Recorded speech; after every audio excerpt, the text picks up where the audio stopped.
love of learning and reading through programs all over the state. And we have libraries being built around Louisiana, so library usage is up. The internet has drawn more people to public libraries. The libraries in many of those rural parishes are the only place you have free internet. So we've got libraries are anchor institutions, so they draw people in, and usage is up statewide across the board. So more people today are using public libraries really than ever before. We understand that as part of the festival, there's music as well. Yes, we have a music stage starting, I believe, at 10 o'clock right outside, in between the State Library and the State Capitol on Spanish Town, and I try to have every genre represented. So we've got a jazz band, a blues band, folk music, Americana, surf, swing, rockabilly, so and a really good closeout band, so kind of a surprise.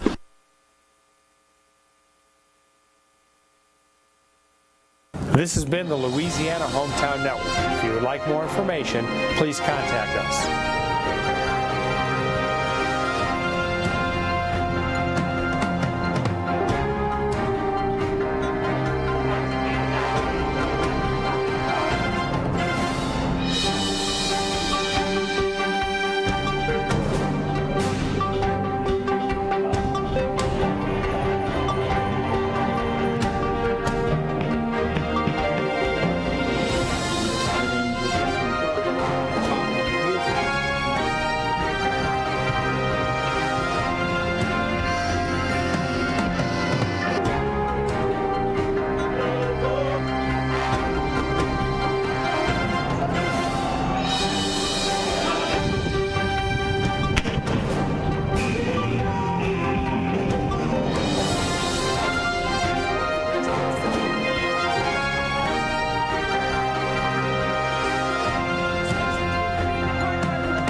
This out. There was a 2.5, 3 hour community meeting. I hope a lot of your questions got answered, and I would think that they did with the length of the meeting. So we're going to move forward. Will the Secretary please call roll? Tom Seeger, Carolyn Parker, Bernie Willie, here. Todd Richard, here. Dave Doherty, here. Barry Baggert, Patrick Fitzmaurice, here. Weldon Crawford, here. Kirk Drum, Ron Randolph. Here. Mr. Chairman, we have a quorum. Thank you. Please silence all phones and electronic devices. If you have an appeal, you disagree with something this commission does, you have the right to appeal it to the council. Appeal cards are over to my right on the post over here. And if you want to speak, there's speaker cards over there with it. Get it turned in, and they'll get it up here to us. Speaking, public speaking is 10 minutes each side, 5 minutes rebuttal. After your case has been heard, you're welcome to stay in the chambers, but if you go out in the lobby, please don't speak out there because the sound comes back into the chambers here. Go on outside, and I think we're going to have a decent weather out there if you need to go outside. Please rise for the invocation by Commissioner Randolph and the pledge by Commissioner Seeger.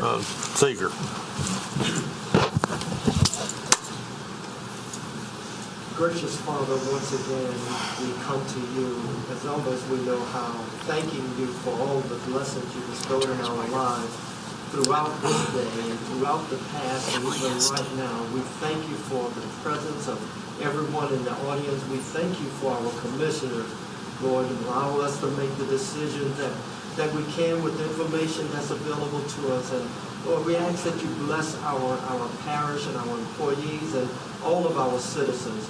Lord, a special blessing and prayer and peace and comfort upon the family of Pug Lauren, our deceased commissioner. Be with them, Lord, in a mighty way, and bless them as well. And Lord, we ask that you also be with all of our military personnel, veterans, law enforcement officers, firefighters, and medical personnel, that they might be able to help us and provide the services as well. In all these blessings we ask in your holy name. Amen. Amen. Please join us in the Pledge of Allegiance to the flag. I pledge Allegiance to the flag of the United States of America and to the republic for which it stands, one nation, under God, indivisible, with liberty and justice for all.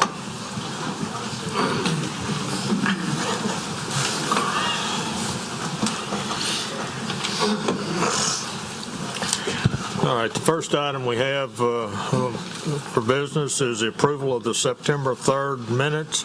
They were in your packet. Hopefully you had an opportunity to review them. Do I hear a motion to approve? Commissioner Drum. I make a motion that we accept the minutes. Thank you. Commissioner Randolph. Second. Second by Commissioner Randolph. Please vote.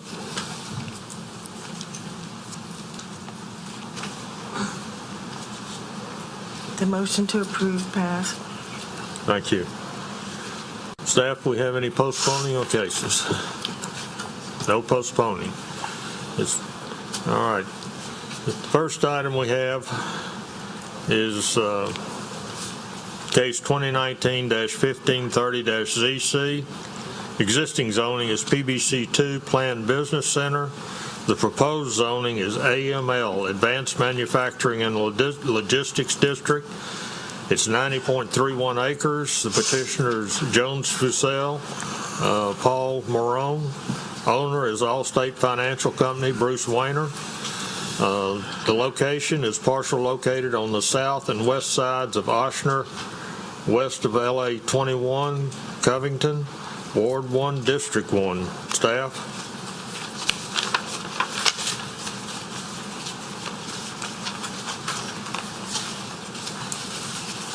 Requesting. I'm sorry, what? You got to turn the mic on. Emily has to turn them on, the mics. Do you know how to do it? Let's see. Yeah, admin 1 and 2. See what you got now. The petitioner is requesting to change the zoning from PBC2 to AML, Advanced Manufacturing and Logistic District. The 2025 future land use plan calls for the site to be developed as a planned district with residential uses while preserving the natural environment. Staff does not have any objection to the request, considering that the petitioned AML zoning district allow for uses that are parallels with the existing PBC2 zoning district. And at this time, staff would like to recommend approval of the request. Thank you. Mr. Marone. Thank you, Mr. Chairman. Paul Marone on behalf of the petitioners this evening. As Ms. Lambert just noted, our rezoning request is to go from the existing PBC2 Planned Business Campus to the AML, or Advanced Manufacturing Logistics District.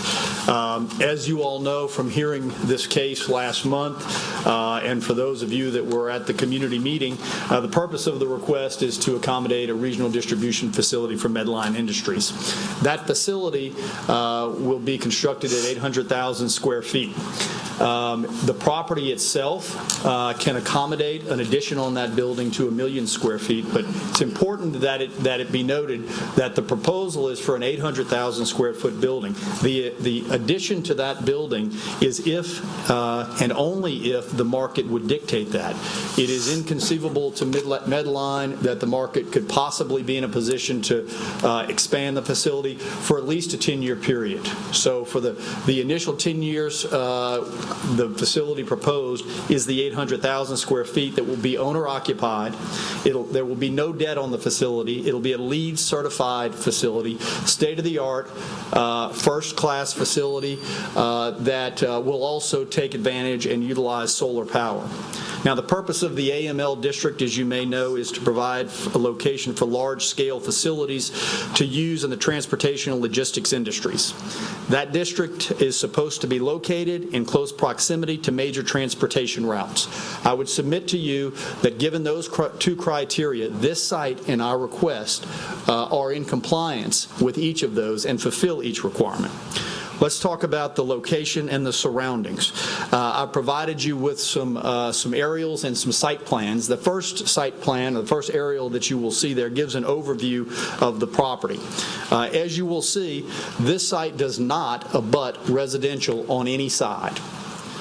All sides are either commercial or the interstate or additional PBC2. To our south, we immediately abut I-12. To our east, we abut detention ponds and a sewer treatment pond.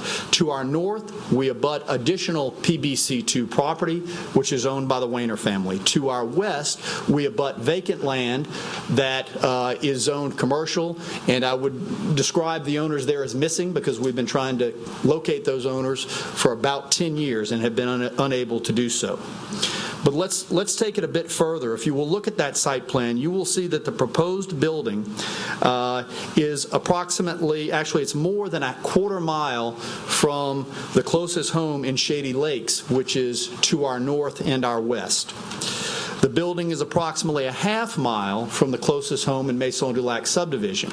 It is over 1,000 linear feet south and east of the existing roundabout at Ochsner Boulevard, and it is over 2,000 linear feet from the closest home in Normandy Oaks. If you'll go to the second slide, or the second document and site plan, you'll see some distances that will bring you in closer to the site itself and will illustrate for you the buffers that we have on the site. As you see, along I-12, we have a minimal tree buffer of 60 feet. That buffer on the east and west sides increases to 134 feet. On our east side, we have a 210-foot green space buffer. On our west side, we have over 700 feet of green space buffer. And on our north side, we have 200 feet at a minimum, and that's just to the proposed connector road. So, again, this site is located a long, long way from any residential development, and it is well buffered, as you see in that site plan.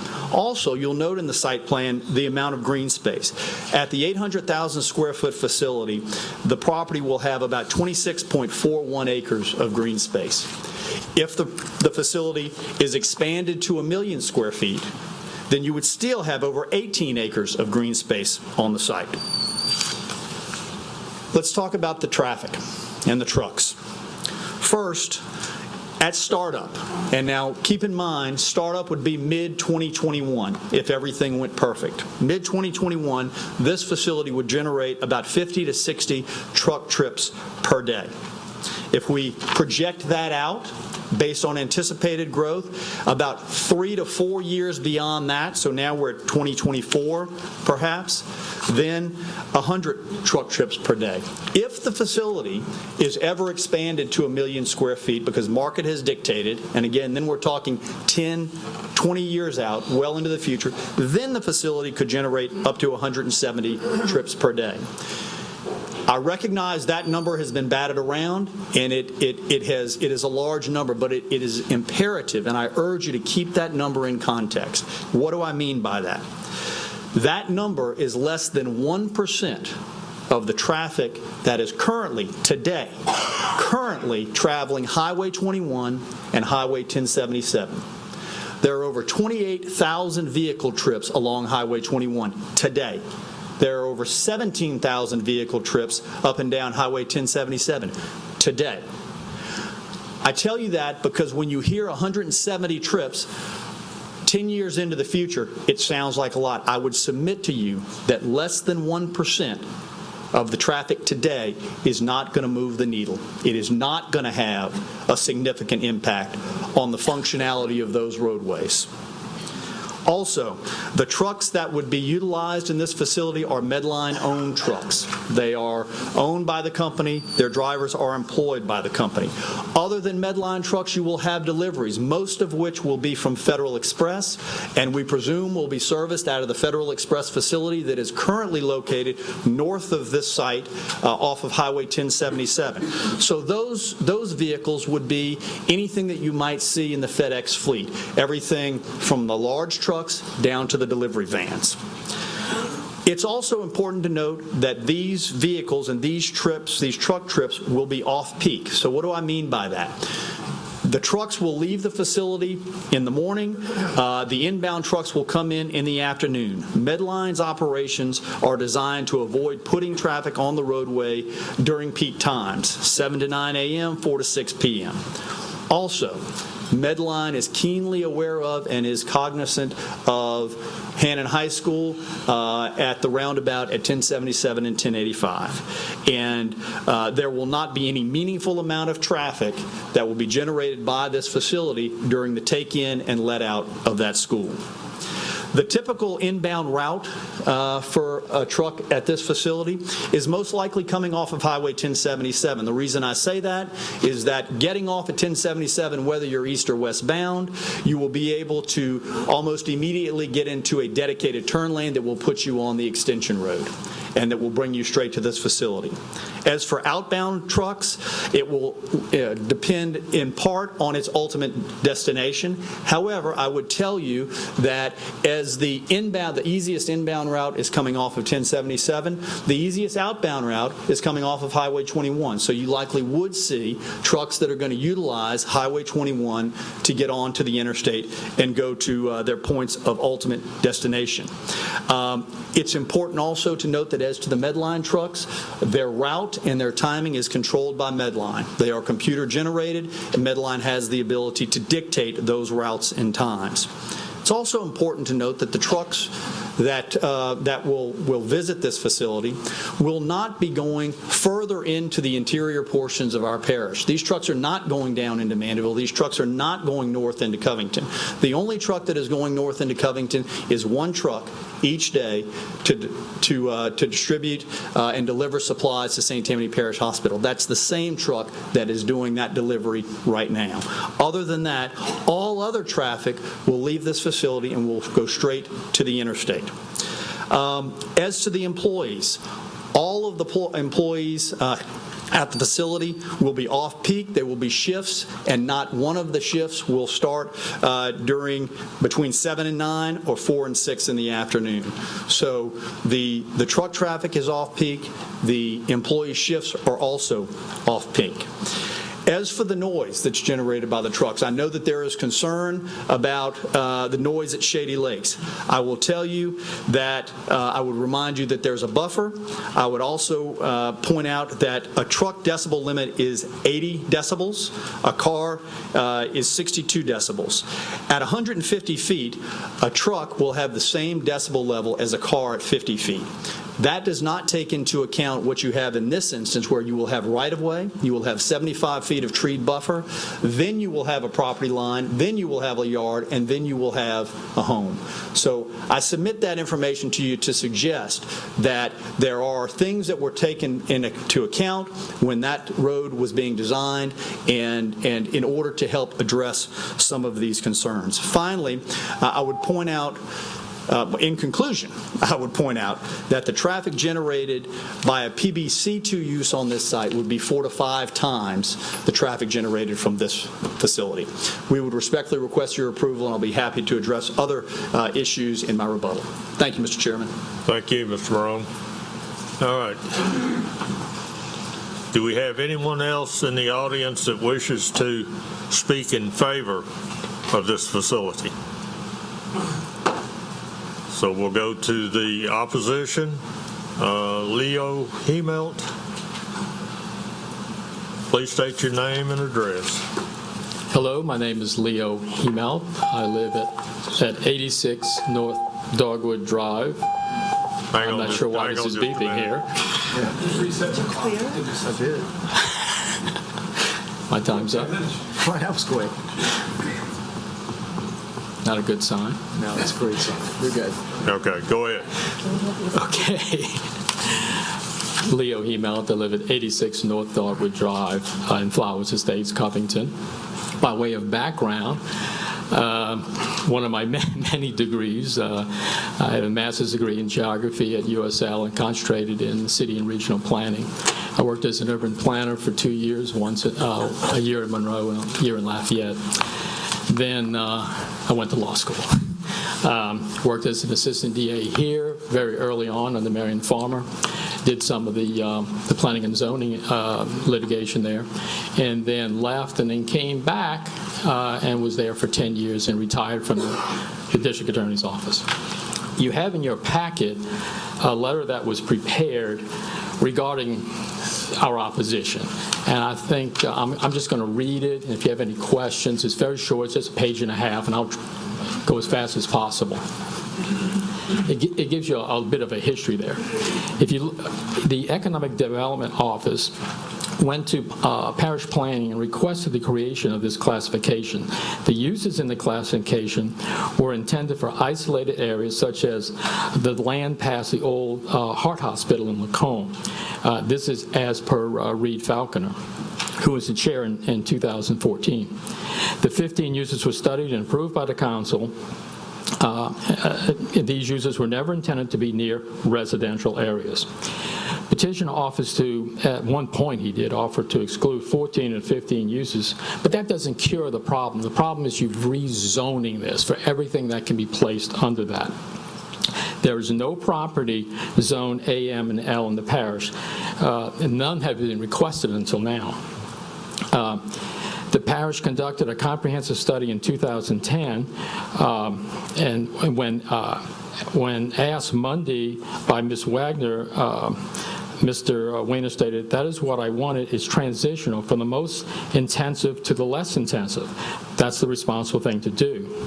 Regarding traffic, Ms. Brister stated that at a leadership meeting that the connector road includes a path for biking and walking. Note, this design was not done anticipating high-volume 18-wheeler traffic. Petitioner cites their traffic count to show that there'd be much more traffic under the existing zoning. But according to the Department of Transportation and Development for Louisiana, one truck is equal to 6,000 cars in wear and tear on the roadway. So the roadway will obviously degrade faster with all these trucks. Regard to drainage and flooding, the amount of fill required for this 800,000 to 1 million square foot concrete pad will raise the level above the surrounding residential areas.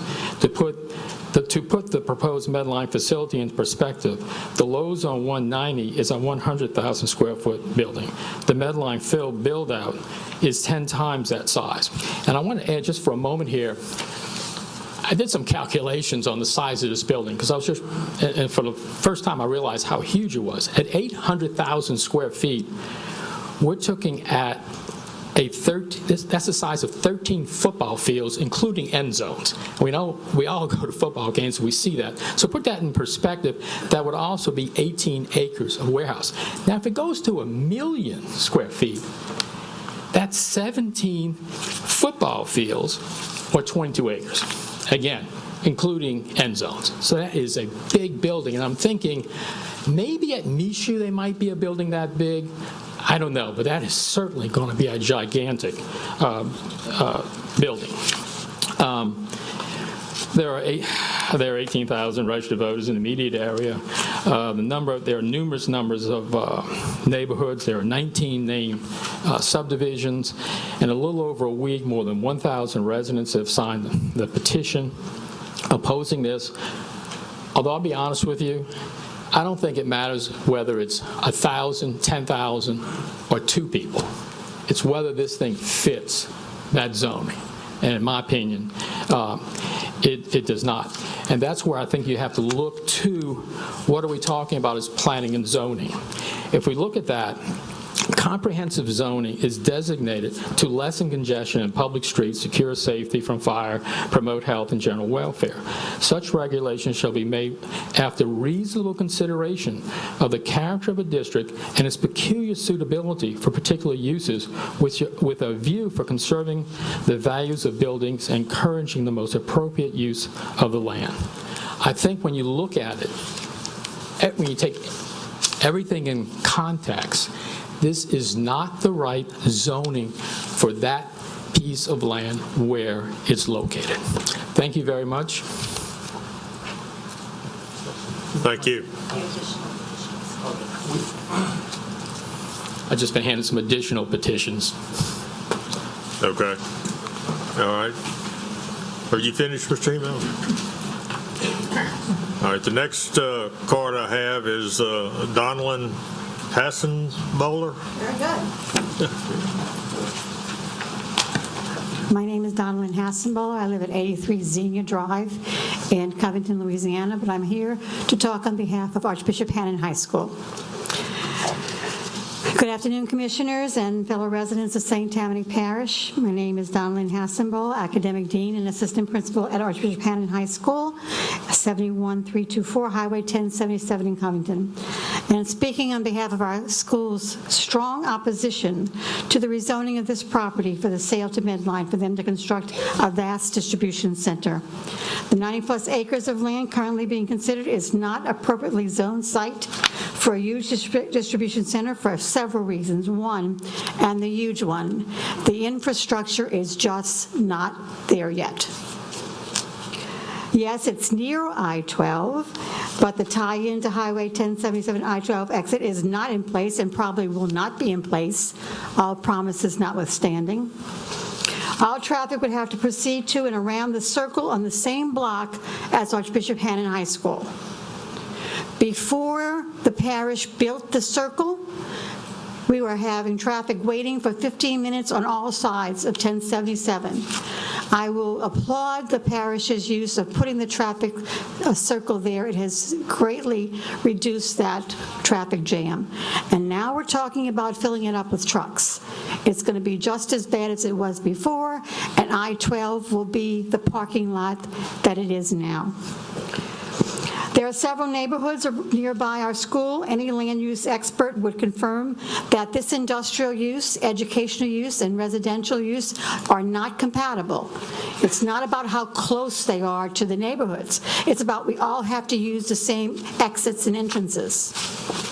Mr. Wayne's attorneys say there'd be a double axle trucks traveling maybe 24 hours a day, 7 days a week to and from the facility, and spoke very highly that the peak hours would be from 9 to 3. Well, happens to be that peak hours for schools are from 9 to 3. That's when our children and our parents come in and out of our school facility, and they will be blocked by these trucks. The Louisiana Department of Transportation has confirmed that there are no plans for improvement to the Highway 1077 exit at 112. They would have to be using Highway 21. This highway is not set up for this traffic. We already suffer from traffic not supported by the infrastructure, including traffic to and from Archbishop Hannon. And again, before the circle was built there, it was a mess. It was horrible all day, every hour.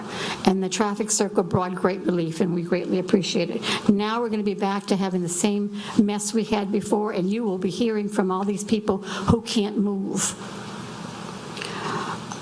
Already there are hours when trucks and cars are stopped like a parking lot on 1077 and I-12, a path these trucks will have to take when they finally make it around the circle by Archbishop Hannon. The infrastructure just cannot control and handle this additional log jam. Archbishop Hannon joins the hundreds of residents in opposition to the proposed zoning change that the current owner of the land is trying to get rezoned so he can sell his land to Medline. Archbishop Hannon High School opposes the building of this immense distribution center at this location. Traffic is already a nightmare. We already have major drainage and flood issues in the parish. In our area, our parking lot floods every time it rains heavily. The concrete pad of a vast distribution center would exacerbate that particular problem. We respectfully request that you deny this request for rezoning, thus allowing for traffic to and from what you can to enjoy the present level of relief provided by the circle. It's infrastructure first and then development, not vice versa. Thank you very much. Thank you. All right, we have a number of cards here, and right now we've got 46 seconds, it looks like. So if Deborah Hebert. I'll defer. Defer, we got a deferral? All right, next. Okay. Nancy Wagner. I defer till rebuttal, thank you. Okay. Ryan Green. Elise Reed. I can do it in 46 seconds. Mr. Chairman and members of the commission, my name is Elise Reed. Please state your name and address. I'm getting there. Okay. Elise Reed, 24 Camellia Drive, Covington, Louisiana. Since what's before you today is not about who has an agreement as of October 9th to build a building on this property. Actually, what you're looking at is a change in zoning, a zoning which would allow for the manufacture of plastics, paint, glass, durable goods, food, furniture, and garments, and allow for research, development, and manufacture of aeronautics, automotive vehicles, computer and electronic equipment, pharmaceuticals, robotics, and hydraulics, and for scientific research and development, and for data centers and warehousing facilities, and for distribution and warehouse facilities. Thank you. 7 seconds. All right, Chris Massengill, we got 5 seconds. Pardon? Oh, okay. All right. Do we have any more? Okay. All right, we'll go into rebuttal. It'll be 5 minutes for each side. Mr. Morone. Thank you again, Mr. Chairman. To respond to a few of the comments with regards to the zoning, as was noted at the community meeting, and we'll reiterate today, we are fully prepared to deed restrict the property. We mentioned that again in a meeting earlier this week. We stand ready, willing, and able to do that, to deed restrict the property. With regards to the intended use or the intended location of the AML zone, and perhaps Mr. Falconer suggested that it was always intended to be in isolated areas. With all due respect to Mr. Falconer, that language, if that was the intent, does not appear in the ordinance anywhere. And I read to you the language in the ordinance. That it said it should be located near your major transportation corridors. We are directly on I-12 between Highway 1077 and Highway 21. So I would submit to you that we are in a location that is contemplated by the language of that ordinance. With regards to, again, to the right location, again, if you look at the language in the ordinance, that is what this location fits that criteria perfectly. The connector road, that it is intended, not intended perhaps to carry significant traffic. That connector road is going to be 4 lanes. I would submit to you that it is not the intent of the parish to build a 4-lane road unless it intends to carry significant traffic. There's 45,000 vehicles that are traveling 1077 and Highway 21 in a given day. I would submit to you that this access road, which was needed 10 years ago, this connector road, is going to carry significant traffic. Is it 5,000 cars? I don't know. Is it 10,000? I don't know. But if it's 5,000, just 5,000 of that 45,000, then we're less than 4% of the traffic on the connector road. If it's 10,000, we're less than 2% of the vehicles on the connector road. With regards to the infrastructure, I would submit to you, again, that with the numbers I've given you, when you put it into perspective, the infrastructure is absolutely there, and we are a very small, almost immeasurable fraction of that. Let's talk about the building. I know Mr. Hemelt again talked about the 800,000 and the million square feet, but let's put that into perspective. Folger's facility in St. Tammany Parish, over 1 million square feet. The Associated Grocers facility, over 800,000 square feet. The Rooms to Go facility, over 800,000 square feet. But let's bring it in a little bit. St. Tammany Parish Hospital in the middle of Covington, not right on the interstate, in the middle of Covington, over 600,000 square feet. The Baptist Church, just north of this, over 400,000 square feet. The Target and Belk shopping centers, just to our south and west, over 600,000 square feet, but that does not include Sam's, the movie facility, the movie house, the hotel, the rooms to go store, or the apartment complex. So to suggest that this parish doesn't have anything that's this size, I would respectfully disagree. I would also point out that we're not talking about a site that is the size of Lowe's. We're talking about a site that in its final, right now the request is at 90 acres. This site will probably occupy, and what you see on that site plan is about 70 acres. So I urge you to keep that in context. I recognize that that is a big number that you're hearing, and I know that maybe at first blush you might tell yourself, gosh, I don't know that there's anything that big in St. Tammany Parish, but there is. There's over 2 million square feet of commercial space at the Four Corners in Mandeville. When I say the Four Corners, I mean the area where Highway 22 and Highway 190, the old Kmart, the Whole Foods, the Steinmark, that area. Over 2 million square feet of retail space at that Four Corners. So I know this is a big facility, but it's on a large piece of ground. And I also know that this facility on that ground will generate far less traffic than most of the uses I just mentioned. And I know it'll generate far less traffic than a PBC2 facility, which allows 200-foot buildings. So on this 90 acres, we could have office, retail, commercial type uses with a height limit of 200 feet. So the traffic generated there would exceed it, again, by 4 or 5 times what the Medline facility would exceed. This is an appropriate location. This is a good use. Your staff has recommended it. I urge you to support the request this evening. Thank you, Mr. Marone. Okay. We'll go to the other side now. If you want to come up and state your name and address, and we've got 5 minutes for everybody. That's right. Nancy Wagner, 33 Hyacinth Drive, Covington, Louisiana. I want to make sure you all get the full statute of Section 49 that ends with such facilities should be located in close proximity to major transportation routes with the ideal location allowing for multimodal opportunities. I do think you should read the entire ordinance or should have it read to you. And I've had this discussion numerous times. Mr. Marone knows our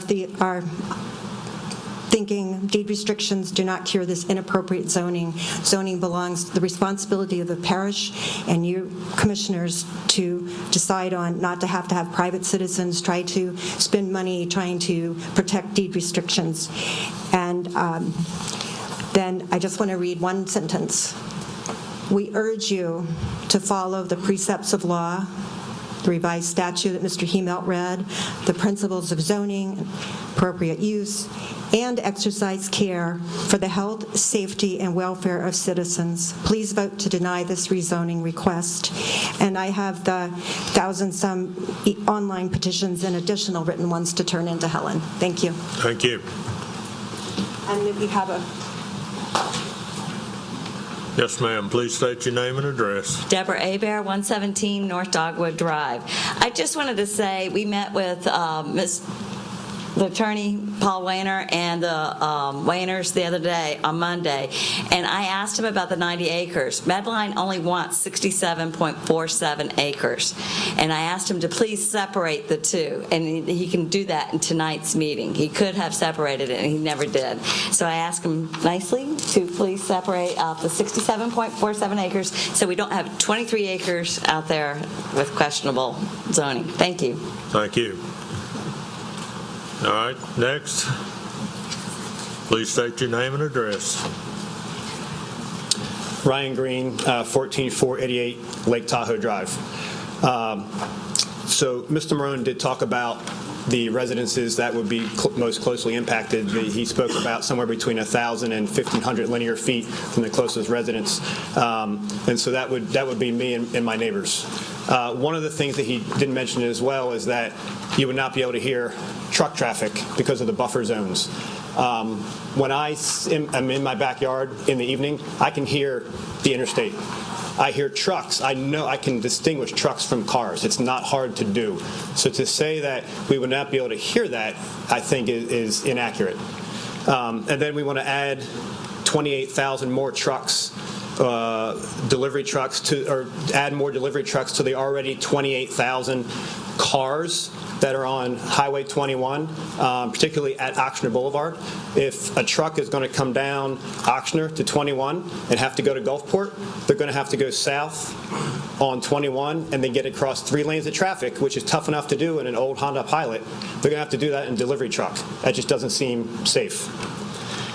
So he mentioned about the Four Corners area. I can't imagine that 1 million square feet of a project was put down there at one spot.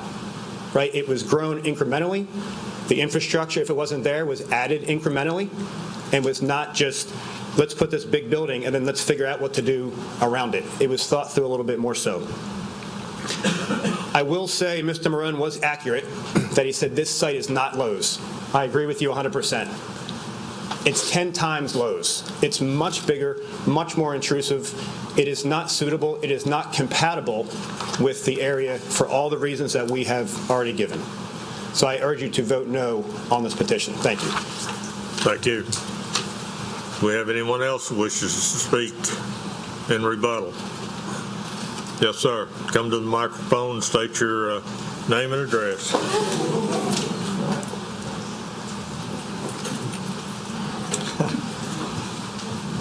My name is Charles Belsom. I live at 824 Rue Bordeaux in the village of Normandy Oaks.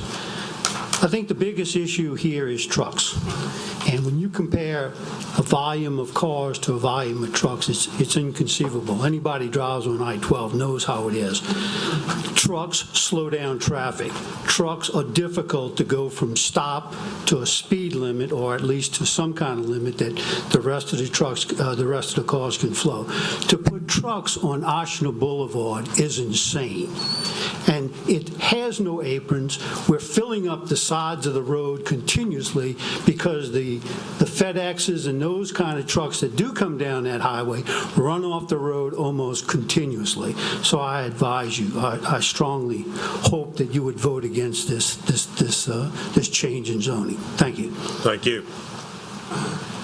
Anyone else wish to speak? We've got 25 seconds in rebuttal against.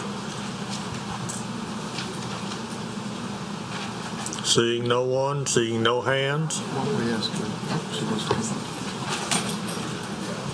Very quickly now, as a resident, not a representative of Archer Japan High School, trucks going around our circle, the one you just built that looks so beautiful there, they will destroy that circle, and you'll be wasting all that money that you used to build it. Thank you. Thank you. 12 seconds. Anyone else wish to speak? Yes, come to the microphone, state your name and address. Hi, I'm Maria Meir, 4 Begonia Drive. I think the important thing to realize is that we're not against Medline, okay? It's just not in our neighborhood. We have continuous deaths that have occurred on I-12. It is a congested, horrible area. The noise level, the flooding that we're concerned about, our flood insurance going up because we have a volunteer fire department that is not adequately prepared to take care of the immense building and infrastructure should there be a fire. And I think that needs to be also looked into, and ask you please consider the will of the people. We live there. This is our sanctuary. This is our home. Medline has other opportunities to find other places. Thank you. Thank you. All right. That takes all of the time. I'm going to close it to the public and bring it back to the commission. Commissioner Crawford. Okay. First, I'd like to commend everybody here on both sides. This has been a long process, but it's been, I guess the best way to put it is everybody's been very well behaved.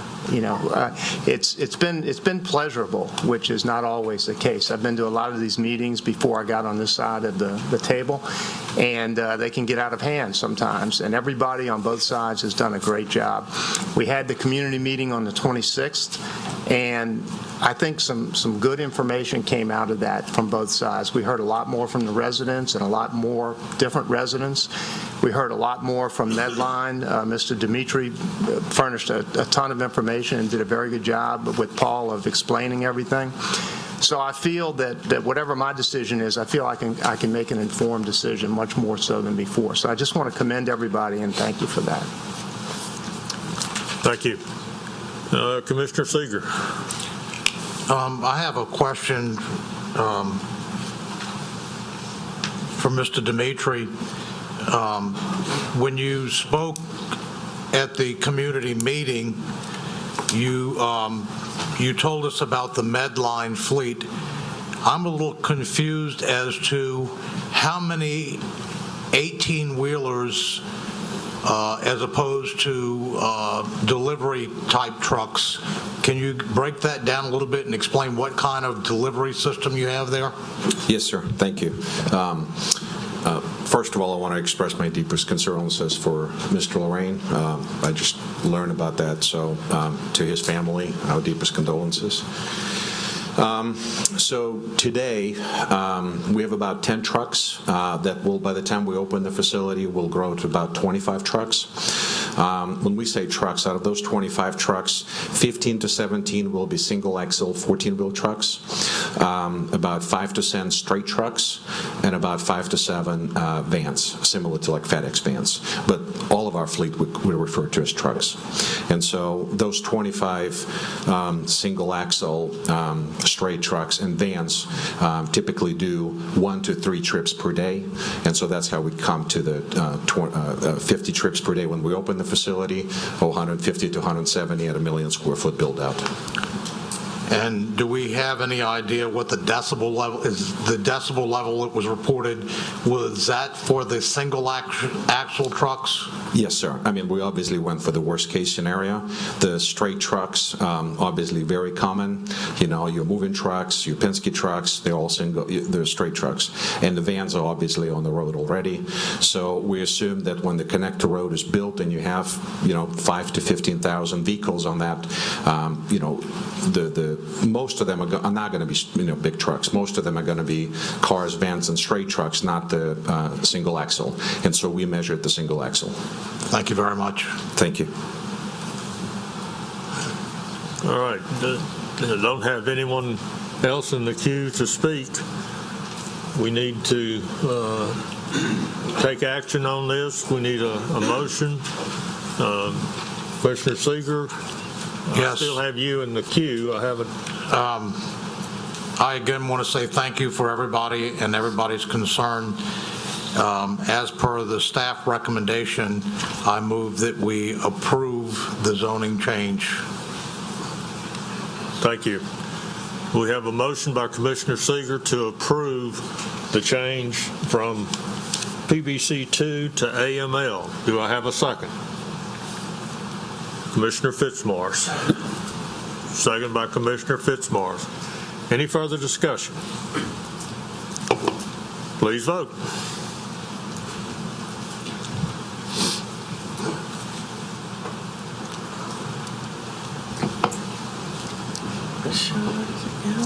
We have 5 yeas, 3 nays. Pardon? We need 6 for majority. Yeah. Based on the Robert's Rules of Order, I guess that's what we go by. This motion fails. So it will go to the commission with a failed result. Thank y'all for coming.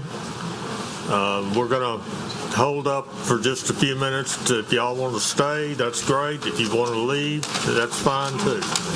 Okay? You might want to mention the bigger largest. Is there a rule say that you have to have 6? That's what I was calling in. I can double check that she's majority of the commission. Majority commission, not the majority of the court. Not simple majority of the commission. I don't remember. Do you know what case it was? Is it this case? Yeah. I put them in order. This one? 89. This one. They just tear it up? Okay. I thought once we had a quorum.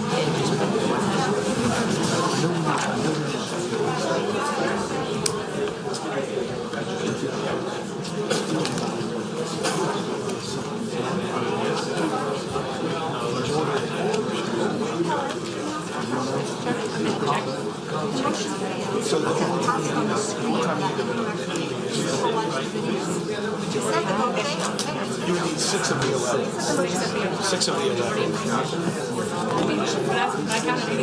In order to be a positive, that 6 votes, no action. The recommendation of my house should be no action. I'll have to check and see. We'll have that corrected. Like you said, there's no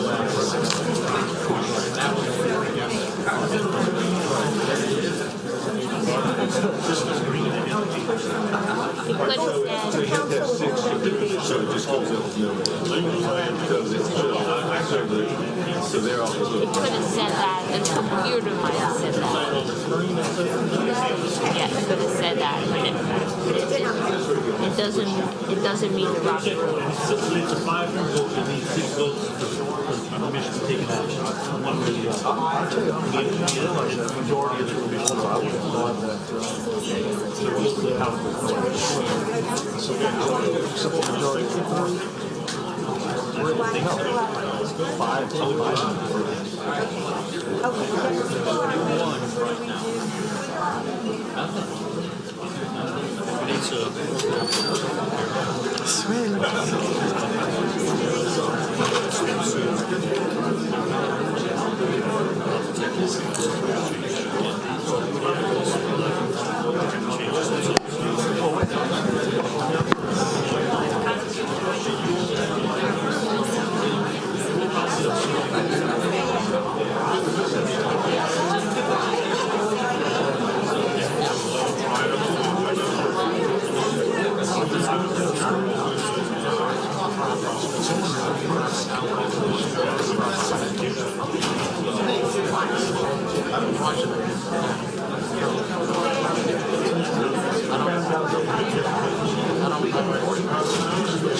Do they know they only have to fill out one form, not 20 million? We'll probably get it.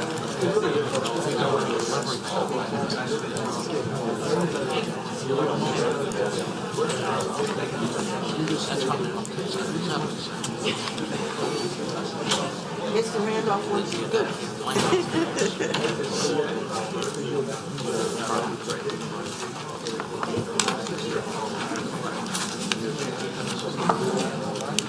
Well, I'm glad I left it up on the screen. Not my fault, but machine shouldn't answer for us. You know what I'm saying?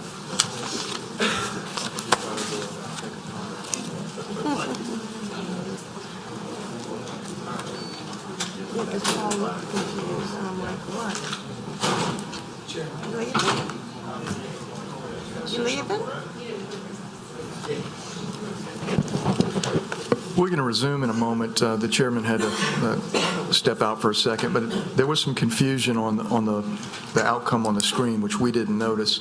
Apparently, the software that is used defaulted to pass, whereas our particular rules say we have to have a majority of the members.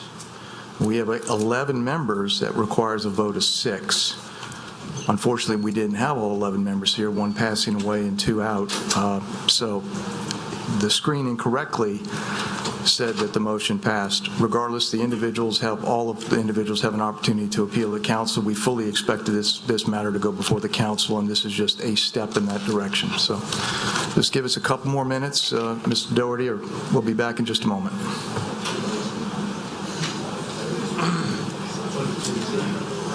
What you going to say? You want to TMI.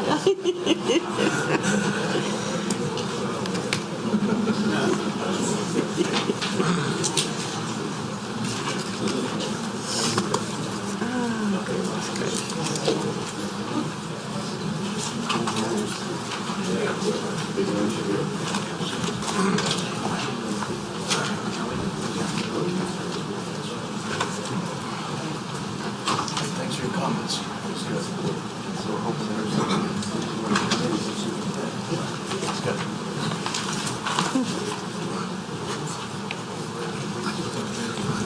You have your vote there. You have a vote there. Yes.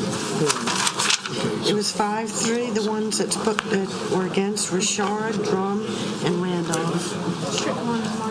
Richard, Drum, and Randolph. All right, we're going to get started back on the agenda. Drum, and Randolph.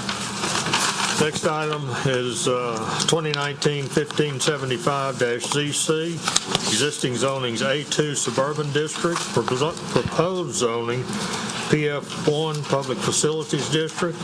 It's 2 acres. Petitioners David Wyndham, owners Liz Beth Peter, Michael Charlton, Andre Charlton, Philip Michael Peter, parcel located on the north side of Louisiana 1085, east of Beatico Creek, Madisonville, Ward 1, District 1. Staff? Although the 2025 future land use plan designates the site to be developed with residential uses, staff doesn't have any objection to the request, considering that the objective of the PF1 is to provide for the location of governmental and institutional uses to the public. Note that the site is proposed to be developed with a fire station, and staff would like to recommend approval. Thank you. Anyone here representing Petitioner David Wyndham? Is David Wyndham here? Please come forward and state your name and address.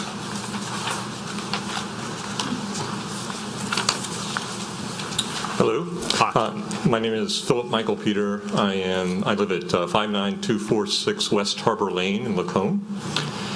I'm here representing the people you listed there. My sister Elizabeth Peter, who lives in Hawaii, my cousin Michael Chalaron lives in Baton Rouge, and my cousin Andre Chalaron, who lives in Austin, Texas.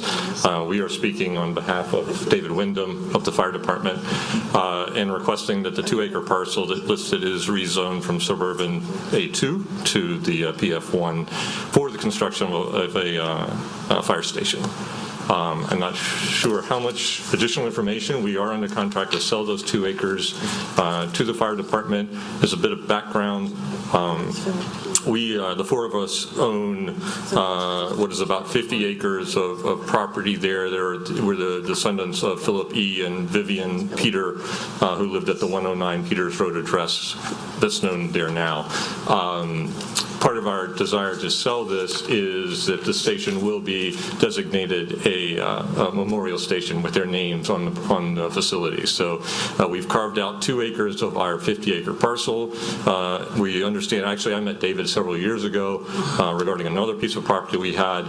So we know the fire department has been looking for property in that area for quite some time.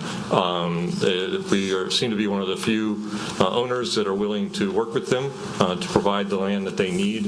Particularly with the Beatico Creek subdivision not having adequate coverage from the fire department. My understanding is the response times they currently have for that department or that development are quite extensive. So, hoping that's about all I know or I can say. Okay. All right. Thank you. Let's see if there's anyone else that wishes to speak in favor. I see. Looks like a fireman coming up too.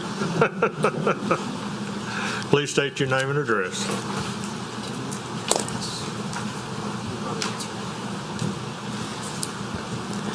Yes, my name's Randy Hess. I'm the fire chief of St. Tammany Fire District 2. I live at 536 Loden Way in Madisonville. Mr. Chairman, members of the commission, obviously we come before you tonight as the fire district to ask for a rezoning of this property for which would be our 4th fire station. Just a little bit about our fire department. I'm sure you all know in Madisonville we're one of the fastest growing fire districts in the parish. The first map I gave you is the area that we encompass. To make it simple, we cover from basically the Chafunkta Bridge to the parish lawn, and then we also cover the Pinnacle Shopping Center and both Flowers Estates, north and south. As of January of this year, we went from a PIO rating from a 5 to a 3, which was pretty outstanding. Because of that, we're getting re-rated again this year because we dropped 2 points.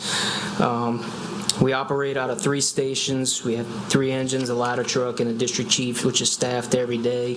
And we have a maximum currently of 12, but it'll be 13 before the end of the year because I have some people getting out of rookie school.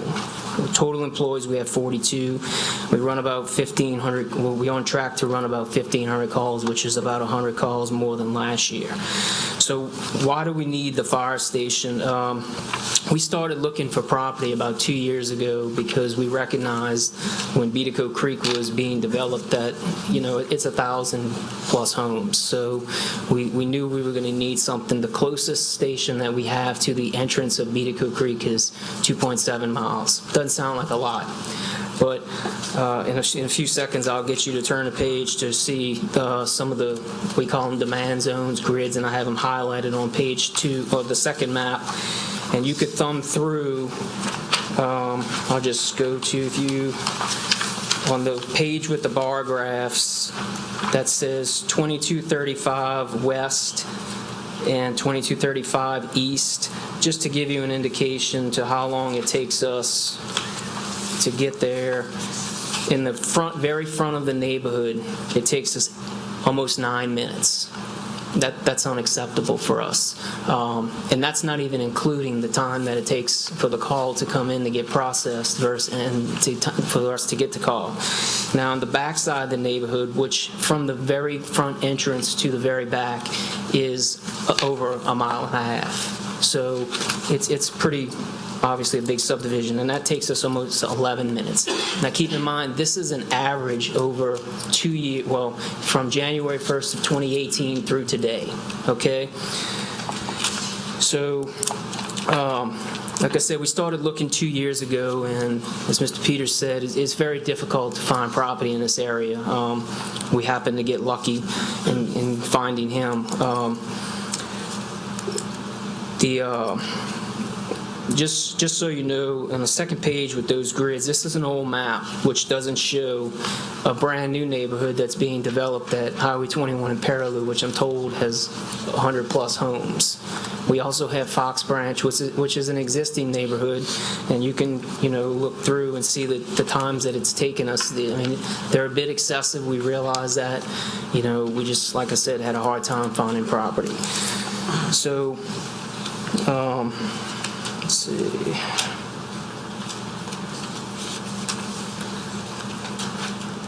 So in closing, I'd like to remind y'all, our mission to protect life and property. Currently, it's hard to do that in the situation that we have now with the extended response times. Time is critical to us, whether it be fire or medical. So I hope I've presented enough to show you that we have a real need to properly serve our citizens, and we appreciate your consideration on this issue. All right, thank you. Anyone else wish to speak in favor? Anyone wish to speak against? I'm going to close it to the public and bring it to the commission. Commissioner Fitzmaurice. I make a motion to approve. Motion by Commissioner Fitzmaurice to approve. Commissioner Randolph. Second. Second by Commissioner Randolph. I want to ask a question real quick. All right. We have You need a question? Yeah, I'd like to, Chief Hass, I hate to make you come back up, but I'm curious. I'm fully supporting this, but what is your anticipated reduction in time with this new station? Because obviously that was a staggering number you gave us. I can tell you this, and I'm not going to try to sit here and tell you we're obligated to meet 5 minutes and 10 seconds by PIL and NFPA, which is the guidelines that we go off of.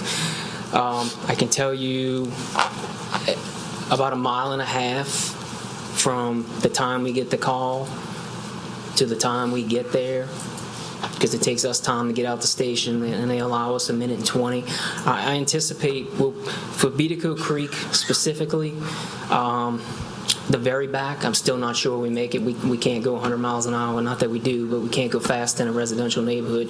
However, on 1085 and the roads that come off of 1085, I anticipate that we can probably make just about all of that in 5 minutes and 20 seconds. That's wonderful news. I guess there's no other opportunity for you. You hate for you to build a station and find land later that's closer that helps meet it.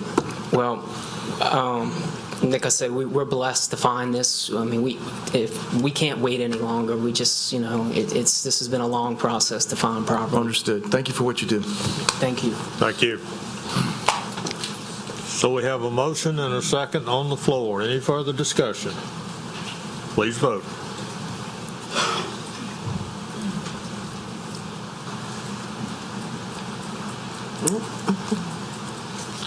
Motion carries. Thank you.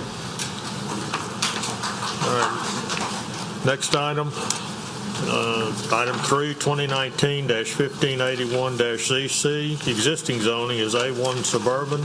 Proposed zoning is A2 suburban.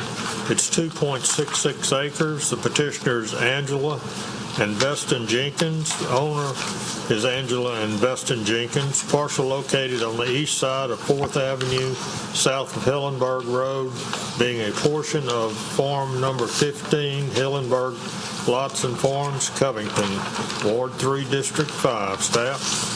The 2025 future land use plan designates the site to be developed with residential uses. Staff does not see any compelling reason to recommend approval of this request, considering that the site is surrounded by A1 suburban residential zoning designation on the north, east, and south side. So at this time, staff would like to recommend denial of the request.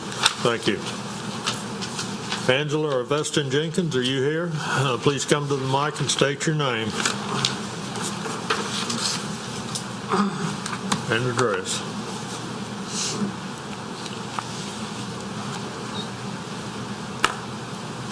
Hello, my name is Veston Jenkins, 69152 4th Avenue, Covington, Louisiana. I'm trying to get this over to A2. My neighbor on the north is, he's A1, he's 5 acres. The one on my east is 10 acres, which is just woods. South, they're A2. He has 2.5 acres, and the other one has about an acre. I think he's A2 or A3. On the west of me is 3 pieces of property joining mine. One is 1.25 acres, it's A2. The other 2 is just 2 lots, they're A2. I'm trying to get mine into A2 instead of A1 because I don't have 5 acres. I've lived there 57 years. When we moved there, it wasn't 5 acres. It was 4 acres and something. I'm just trying to get this so I can leave this to my daughters.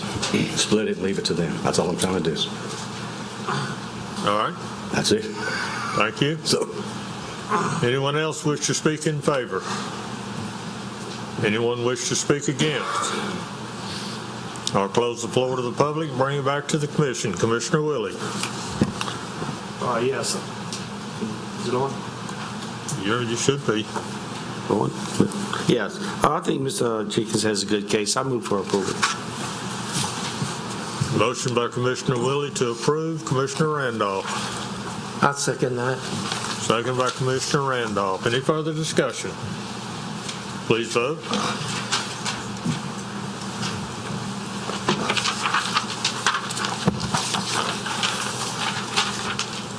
Motion carries. Thank you. Next item is 2019-1583-ZC. Existing zonings A2 Suburban District, proposed zonings A2 Suburban District, and manufactured housing overlay. It's 5 acres. The petitioner's Teresa Gore Spears, and the owner is Teresa Gore Spears. Parcel located on the east side of Transmitter Road, south of U.S. Highway 190 in Lacombe, Ward 7, District 11.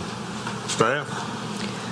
The 2025 Future Land Use Plan calls for the site to be developed with residential uses, including manufactured homes. Staff doesn't have any objection to the request and would like to recommend approval. Thank you. Is Spears, Mr. and Ms. Spears here? Please come forward and state your name and address, please. My name is Teresa Spears, and I live at 59294 Transmitter Road in Lacombe. And I'd like to have y'all's approval to be able to let my nephew put a manufactured home on the 2nd acre, which I have no children, and eventually he's going to get the land anyway. And he's got a fiance and a young baby, and they would like to get a house or home pretty soon. And I'm open for questions or whatever. All right. Let's see if there's anyone else that wishes to speak. I don't think there will sir. be. I've talked to a bunch of my neighbors, and they said they had no objection, so they felt they didn't need to come. Of all the ones I did speak to, nobody had an objection to it because I guess they figure just 2 blocks up the road, there is a trailer park with 20 trailers in it. Okay. Let me ask, let me see if there's anybody that wishes to speak against. Okay. I doubt if there is, but is there anyone in the audience that wishes to speak against adding manufactured housing overlay to this property? All right. Seeing none, we'll bring it back to the commission. Commissioner Crawford. Okay, thank you for hearing. Oops. Yes, I'm familiar with the area, very familiar, and I'd like to make a motion to approve. Motion by Commissioner Crawford to approve. Commissioner Fitzmaurice. Second. Second by Commissioner Fitzmaurice. I got a question for staff. It's 5 acres, and we're going to add the manufactured housing overlay to all 5 acres. Now, Ms. Spears, I think I heard she's going to basically subdivide this property to give her nephew 2 acres. 1 acre? Get back up and ask her. Does she need to come back and with the survey on what she's? Yeah, if she's going to subdivide and give him a portion of the property, then she's going to have to go through the minor subdivision process, yeah. Okay. Is he allowed to put it on there still under my name? He can. I mean, if you'd like to, you can call our office tomorrow and we can go over that with you. Okay, call the commissioner's office or? The planning department, yes. Planning department. Because I didn't really want to subdivide it because eventually he's going to get all 5 when I pass him. Okay. All right. And if he could just put it on the 2nd acre, I know he's got to go through all the permits with the septic tank and CLECO, and we understand all that.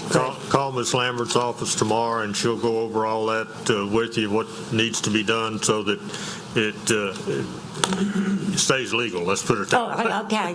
No problem. Thank you, sir. Thank you. All right, we have a motion and a second on the floor. Please vote.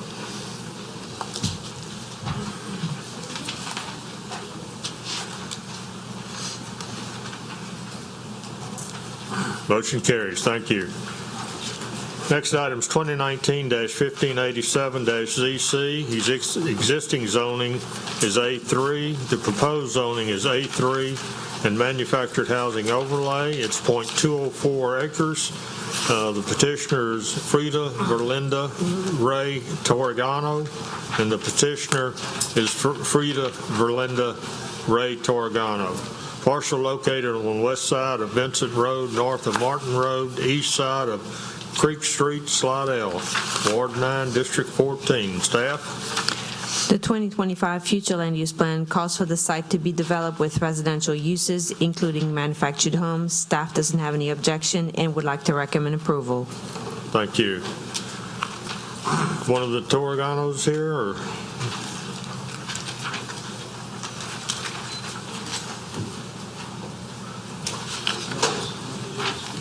Yes, sir. State your name and address. Yeah, I'm Oswald Turgeon. I'm here to speak for Freda Turgeon. And the piece of property we're speaking of, we had it for a few years, a bunch of years really.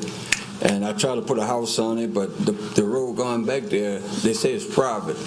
And we can't get nobody, the parish to develop. They say if more people live back in the area, there's nobody back in that spot. And we decided to just go and put a trailer where somebody can get some use out of it until, a mobile home or. Okay. All right. But other than that, that's what I would like to do. All right. We both would like to do. Okay. You need to fill out a speaker card. They're over here on the podium. Okay. Fill it out with your name and address and give it to Miss Lambert. Okay. That's my wife, so I don't think. Okay. Thank you. Oh, all right. All right. Anyone else in the audience wish to speak in favor? Anyone wish to speak against? I'll close it to the public and bring it back to the commission. Commissioner Randolph. Yes, sir. I would like to go ahead and make a motion to approve. I'm very familiar with that area, so I'd like to make a motion to approve. All right. Motion by Commissioner Randolph to approve. Commissioner Willie. Second. Second by Commissioner Willie. Any further discussion? Please vote. Mr. Fitzmaurice?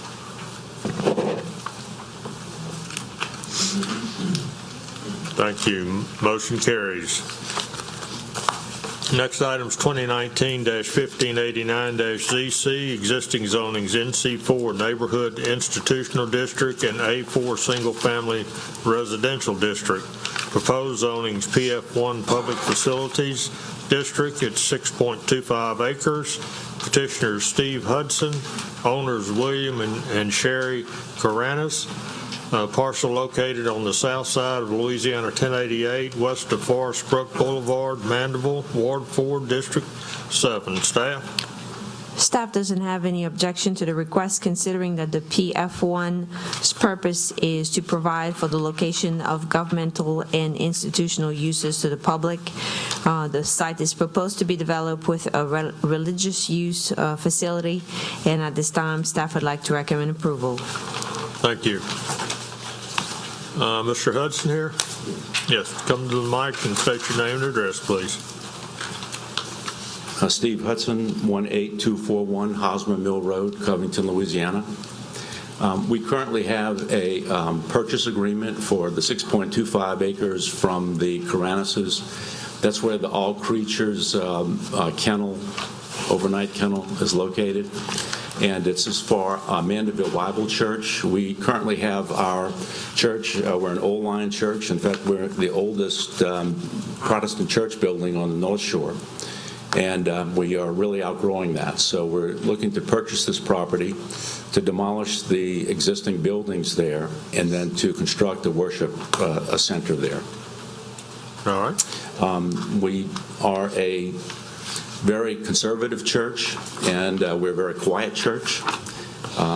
We are already in a residential neighborhood, and in fact, we're right next door to a house that was built after our church was built, and we never get any complaints. We have nice neighbors, and we're very good neighbors to everyone.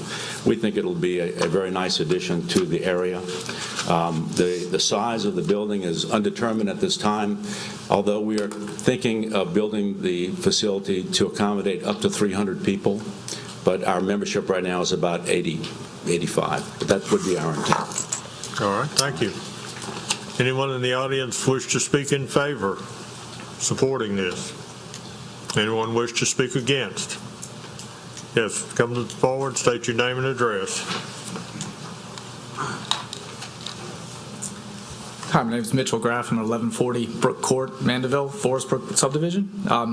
Really, this is the first I've heard of it. I'm not saying I'm against, but what I'm looking for is could we get some more information, please, on exactly what it is. Even the location of where it is. Currently, I moved into this house that would back up to this property a year ago, and we've got quite a really luscious and pretty forested area behind that. Not quite sure what the intent would be, if there's a buffer zone, if that's going to be chopped down. Drainage, again, another issue. Also wondering, parking lots, is it going to be lighted? Just try to get some general information as far as what it would all entail. That's really all I had to say. Okay. I'm going to suggest that you get with the gentleman, Mr. Hudson, offline, and y'all see what you get the information you're looking for. I don't know which way this is going to go as far as the vote of the commission, but you will get sufficient answers, and if the answers aren't what you like, you have the opportunity to appeal this to the commission, to the council. Okay? Within 10 days. All right. You got to do that within 10 days, so don't wait till 11 days. We need a speaker card for him. Okay. We need I have one. Speaker card. Did you fill one out, Mr. Hudson? Speaker card? He's a petitioner. Okay. Don't leave one on you because you're the petitioner. All right. I'm going to bring it back to anyone else wish to speak against? I'm going to bring it back to the commission. Commissioner Seeger. I'd like to make a motion to approve. Motion by Commissioner Seeger to approve. Commissioner Randolph. Second. Second by Commissioner Randolph. Any further discussion? Please vote.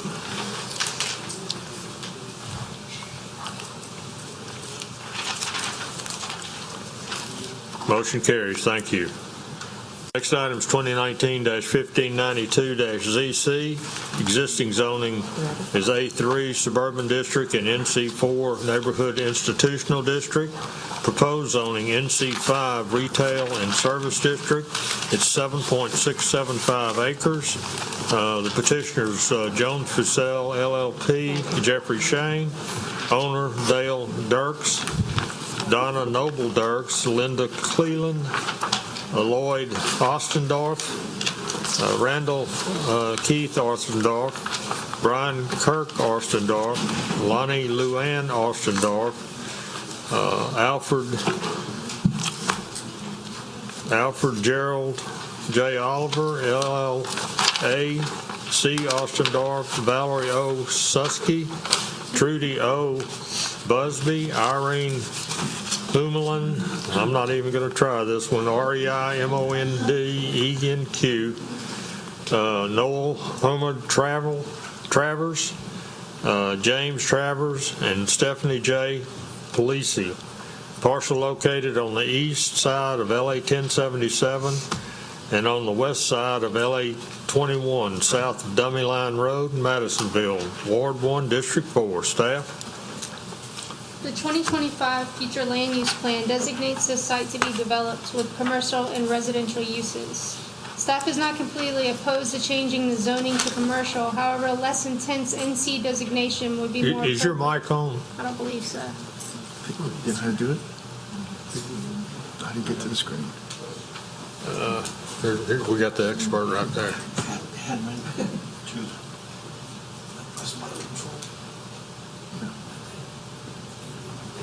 Okay. Now we got it. Just do it again. Okay. The 2025 future land use plan designates this site to be developed with residential and commercial uses. Staff is not completely opposed to changing the zoning to commercial. However, a less intense NC designation would be more appropriate since the site is abutting A3 Suburban to the north and west and NC1 on the north and east sides. Staff recommends that the request for the NC5 district designation be denied. Thank you. Mr. Shane. Thank you, Mr. Chair. Good evening. Jeff Shane of the Jones Fussell Law Firm at P.O. Box 1810 in Covington. I have the pleasure of representing this group of property owners, and I commend the chair, who probably did a better job of reciting my clients' names than I could have, because it's a little unusual to have that many clients and this many properties. I'd like to start our discussion, if you would take a look in the packet that you have as it relates to the sketch or survey that we provided you of the 9 properties. And assuming that all of you can turn to that pretty easily, you will see that this is an assemblage of 9 properties owned by this group of people, most of which live and have lived there for a long time and made it their home. If you've been by the property, and I hope that you have, if not recently, certainly through the course of time, you've traveled Highway 21 or 1077. These are all neat, well-kept homes, and in many cases have housed generations of families in that particular area. This is an interesting case, from my perspective at least, in that when I was contacted by this group 6 or so months ago, they recognize that the environment that they live in, the environment that they have been in, the environment that they grew up in, has changed significantly over the course of time. And as they envision their future plans, albeit to move to another location, etc., it certainly provokes thoughts as to what would be the likely use of this property in the future. Is it really reasonable or realistic to think that people would likely start a new homestead or a new residential life for their family for the foreseeable future at that location? It doesn't mean that it's a bad location for residents. It's just that once was a 2-lane, somewhat sleepy highway crawling down the east side and west side of this triangular property is really a far different situation today. In many ways, a much better situation. Oh, certainly there are more cars, but all of us live with more cars. And by the way, most of us drive cars, so we're part of the cars that we all live with.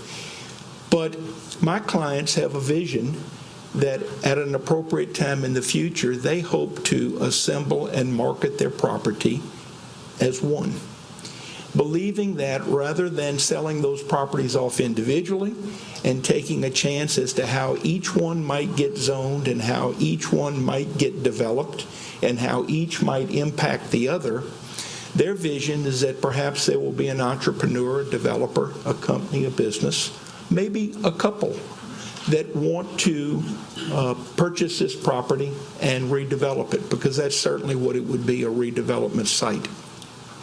Interestingly, we did not think it was appropriate to seek a highway commercial zone. Yet these properties are abutted by 2 state highways. I would like you to look at the sheet in your packet, the Google imagery that gives you the existing zoning in the area. And I'm sure that all of you have looked at it, but let's just point out a couple of things. First and foremost, hopefully you can identify subject property. You can see that to the south at the tip or point, there's existing NC5. That is the primary reason that really we seek NC5, although there are other reasons as well. But if you'll work your way up the Highway 21 corridor going north, you will see the various zones on each side of the property. The same thing on 1077. You will also see, if you go further up Highway 21, you even have beyond the school some highway commercial zoning. My point is that it's not hard commercial in that area, but it's certainly not residential. It's a mixture of neighborhood commercial. As you go to the south, I think all of us are familiar with the storage facility, which is a beautiful facility, well kept, etc. Services the needs of a lot of people in that area. Most of us are familiar with Keith Young's restaurant. Does a very good job. It's a somewhat indiscreet but attractive building that obviously gives people an opportunity for a dining experience. And we have many businesses in that area, professionals, whether it's veterinarians, lawyers, and such, that again provide services. So one of the points I'd like to make is that I believe is that as we allow the residential community to grow and expand, I believe that the commission has a duty to at least examine the possibility of expanding modest commercial zoning to provide goods and services to the people that live in that area. Because you know what happens if you don't? Those people still need the goods and services, but they're going to have to travel in those same cars, and they're going to have to travel greater distances and presumably create more traffic pressure at other intersections. So that is one significant point we see, that where we have the merger of two highways and the gateway to the fine town of Madisonville, we believe that this is a great opportunity in the future for a redevelopment as NC5. The other thing that I'd like to discuss with you is, well, Jeff, what is NC5? Why NC5? What do these other zones do? The neighborhood commercial zones are cumulative zones in that an NC5 allows the owner of the property to make the uses that are available in NC4, NC3, NC2, and NC1. So I'm not going to read all 5 zones to you, but I would hope that you would be interested to know what kind of uses are we talking about if you recommend the rezoning of this property. The easy one is NC1. It's styled professional office district, and it's essentially for professional and business offices, lawyers, vets, accountants, and other forms of business offices. If you move to NC2, you start to get into the retail and service district. That's goods and services. There's actually 25 uses listed under NC2. I'll just call out a few: bakeries, florists, drugstores, delicatessens, jewelry store, hardware store, toy stores, where I don't know if there are toy stores anymore in this world, wearing apparel shops, clothing store. So there's a good blend of modest retail and service establishments. NC3 is, I think, unique. It's a good zone, but it's a lodging district. It allows for bed and breakfast under 10 rooms. It allows for inns or guest houses under 10 rooms. So NC3 is a very modest, in my view, lodging district. And remember that this is 7.65 acres. NC4 is a little more expansive. It's called institutional, but it allows dance studios, music studios, churches, child daycare centers, nursery schools, things of that nature. And NC5, the zone that we seek for this property, it would also allow only 5 additional uses. A farmer's market. We have some farmers markets in Covington, Mandeville, Slidell, and other locales, and hopefully all of you have visited that and have some idea what it does. Restaurants in excess of 5,000 square feet. Restaurants with a lounge component. Not a bar room, not a lounge, not a nightclub. A restaurant with a lounge component, which is pretty typical in many restaurants. I mean, that could even be a pizza parlor that happens to have draft beer and wine as well. A food store under 3,000 feet, specifically not a gas convenience store. So not a service station, not a gas, not a tire place, not a repair shop, etc. A food store specifically. And last but not least, dry cleaning, laundry, and self-service. So when my clients and I looked at all of these uses and realized that we had 2 state highways, that we had 7.65 acres, that we had a mixture of various commercial zones and uses in the area, and we know the number of cars that travel north and south on 21 and 1077, we felt like going to highway commercial would be a mistake. Those uses are intense and could produce impacts that may not be fair to people or property owners in the area.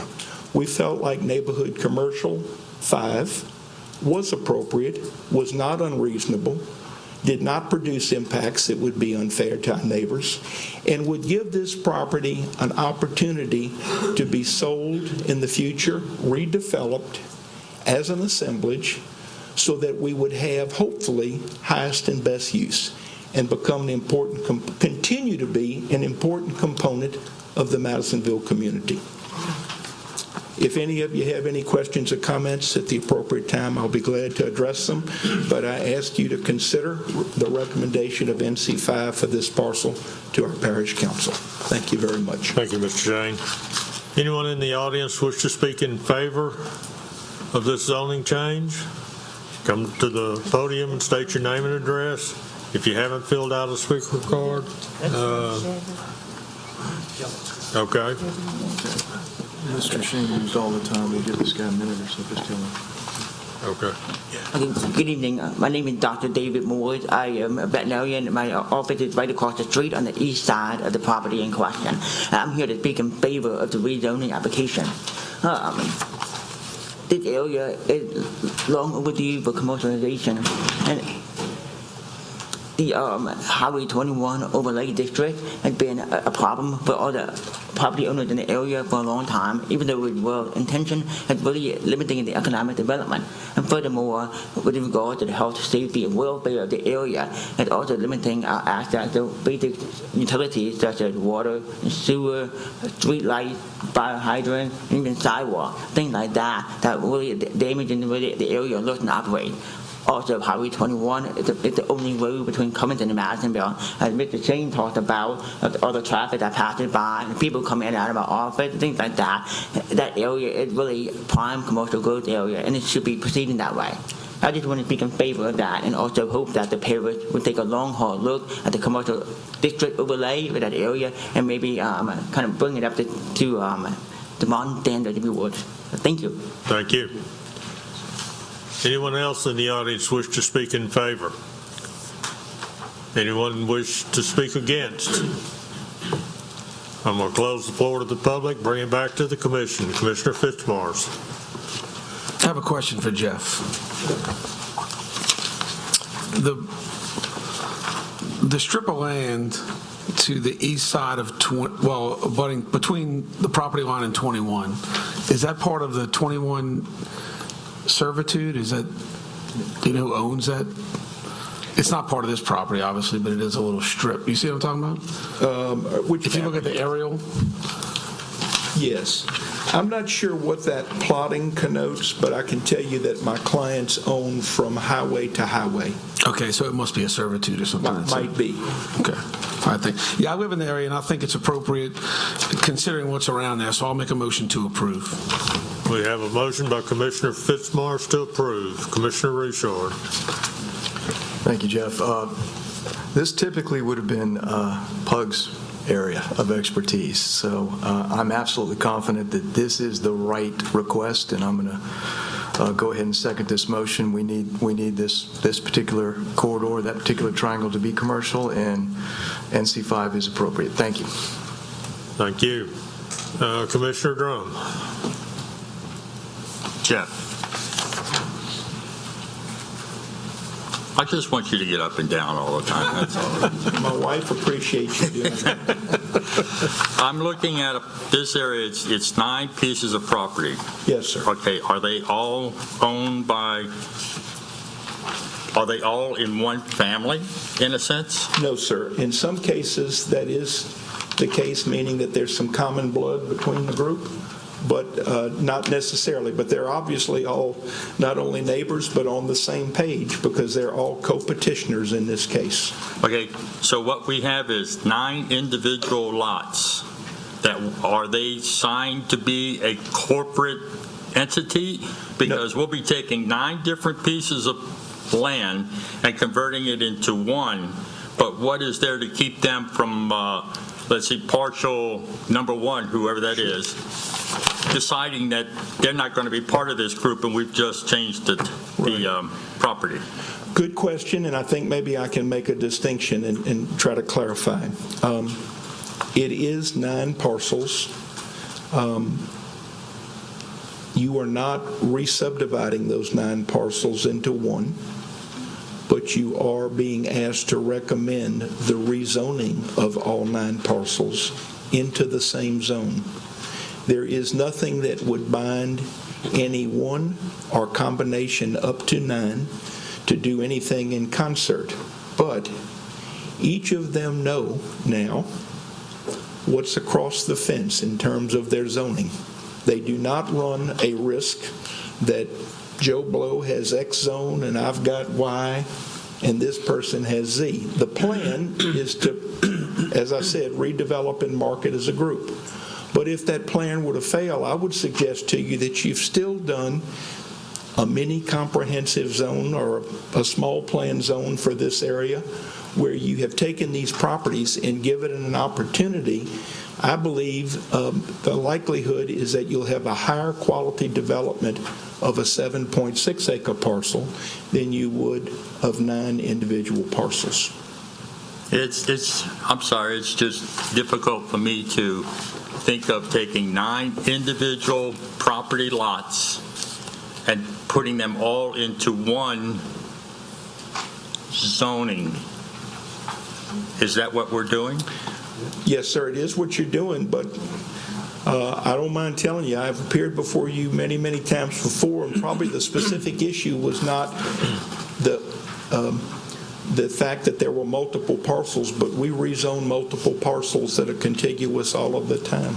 Yeah, but they were probably owned by one person. I don't remember individual families. But would it really matter? Because if you had individual parcels, that one person could decide to sell parcels 1, 3, and 5 to John. I mean, I don't mean to be argumentative. I'm only saying that I think conceptually I'm not sure that there's a difference. But I certainly respect your view.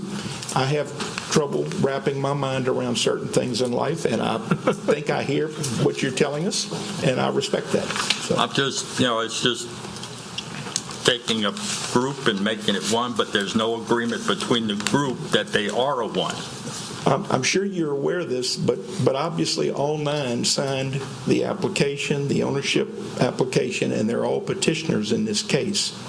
It doesn't go beyond the change of zoning, but I do want to make sure that you're aware that your requirements say that not only can any one petition, but you must have the concurrence of all of the property owners and their notarized applications that were submitted in that regard. Okay, thank you. Yes, sir. Commissioner Randolph. Let your wife be more excited. But I just want to commend, this had to be a very good managerial strategic plan to bring all these different property owners to come to a consensus to do something like this. And I just wanted to commend you all. On the contrary, I think it's a good idea. It's unbelievable that you can get that many different property owners to form a consensus that this is where we want to go. So I like that idea. Thank you for your comments. I fully support it. Commissioner Crawford. Hang on, Jim. I'm familiar with the area, and I don't have a problem with it. I just had a question about the utilities. I assume the city utilities available, if not being currently used in that area? Well, I do not believe, as the doctor pointed out, that there are any central sewer and water facilities provided by government in that area. None, okay. It's obviously not annexed into the town. Okay. And Tammany Utilities does not have. I petitioned the government to have, but for those. But so one of the things that I hope, and thank you for the cue, I should have mentioned this earlier though, but I think that as there will be new and consolidated development in that area, we're going to find that whether it's the public sector or the private sector, there's likely to be central utility facilities, which we know provide safety as it relates to firepower. It provides presumably better quality for drinking, but perhaps more importantly, it's a more efficient and environmental friendly discharge of treated effluent. And so let's hope that this is the kind of thing that might allow those services to expand to that area. Okay, thank you. Any further comments? All right, we have a motion and a second on the floor. Any further discussion? Please vote.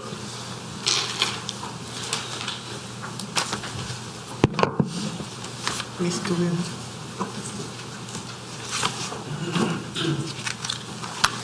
Motion passes. Thank you. Thank you. Next item is 2019-1593ZC, existing zonings A2 Suburban District, proposed zonings A4 Single Family Residential District. It's 2.45 acres. Petitioner is Charlotte Ann Corolla. Owner is Charlotte Ann Corolla. Parcel located on the east side of Barry Todd Road, east of Louisiana 434 Lacombe, Ward 7, District 7. Staff? The 2025 future land use plan designates the site to be developed with residential uses of varying site design and density. Staff does not see any compelling reason to recommend approval of the request, considering the site is flanked by existing A2 suburban residential zoning designations to the east and south of a petition property. Staff would like to recommend denial. Thank you. Is Ms. Corolla in the audience? Please come forward and state your name and address, please.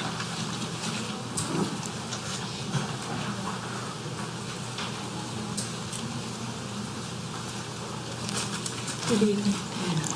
Hi. My name is Charlotte Ann Carollo. I reside at 22 Audubon Place in Picayune, Mississippi. And I come before you tonight to ask for the rezoning from A2 to A4. The purpose of this is that with the 2.45 acres that I have, I want to give to my children each a parcel of that through my inheritance. I don't want any opposition with the children to come with one track and how to divide it and please each other who's going to get what. I want them each to have their own parcel of land. And in that respect, they can build their own home, or they can put a rental on it for a little income. But as far as I'm concerned, this property would please me so much to be able to give it to each one separately. Now, this is not going to be a problem that I understand as far as drainage is concerned. We are 18.3 feet above sea level on this property. We are the highest of sea levels on the entire Barry Todd Road. It narrows down to 5 feet toward the end. But for us, on this 2.45 acres, we are 18.3 feet. 18.3 feet. We are the highest on the street. This is according to the LSU flood map. I know that with the A4, I can do this, or we can do this, but with the A2, I cannot, because A2 only allows me to cut it into 2 parcels. But A4 will allow me to cut it to 3 parcels and possibly a 4th one. I have 7 children, so I have to think about this. And at 77 years old, I am not going to waste time. I've got to do something right away with it. I don't know what else to say. I just, if you have questions. Okay, thank you. Let's see if anyone else wishes to speak in favor. Anyone in the audience wish to speak in favor? Come forward and state your name and address, please.